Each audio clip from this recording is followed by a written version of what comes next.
Kan tumban ram nun chu vole a ante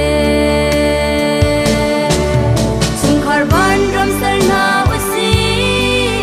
a chunga dot nak leng se mit mai pal le mur ka tha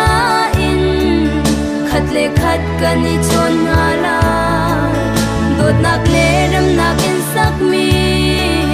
runin chu zai ni tu kholo chung khar vole tu van ram a atang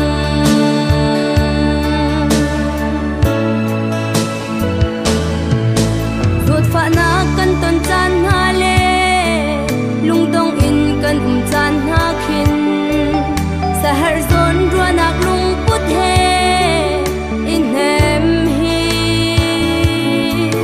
sila ai na kan atha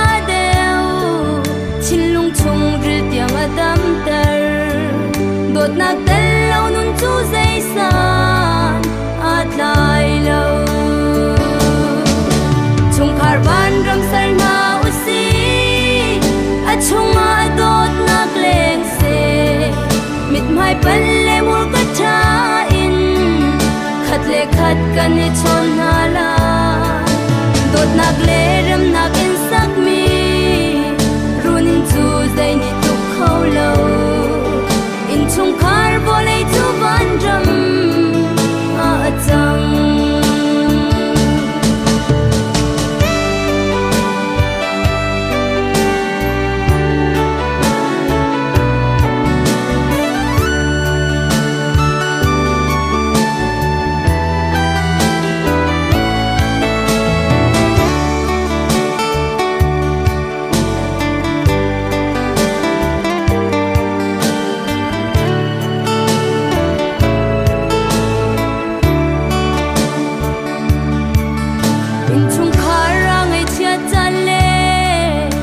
le khat mu thiam lo chan a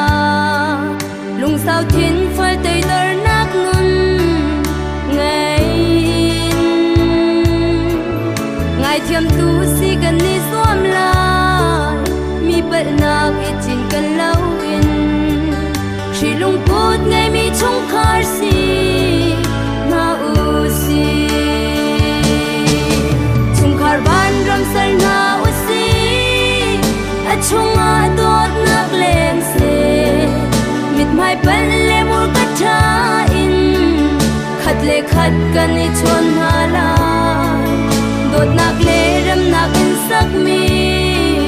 runin chu zai ni tu kholo in chung khar vole tu van ram a chang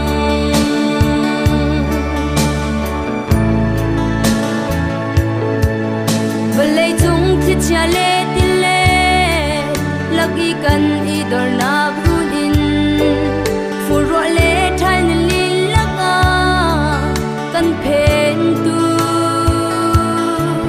jing le san tha du dim te in chon rol kan tum tri nak run in ku sak mi le in hi van ram a chang se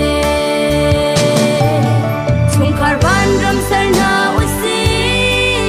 a chung a dot nak leng se mit mai pal le mur ka tha in khat le khat kan ni chon hala dot nak le ram nak in sak mi runin chu zai ni tu kholo in chung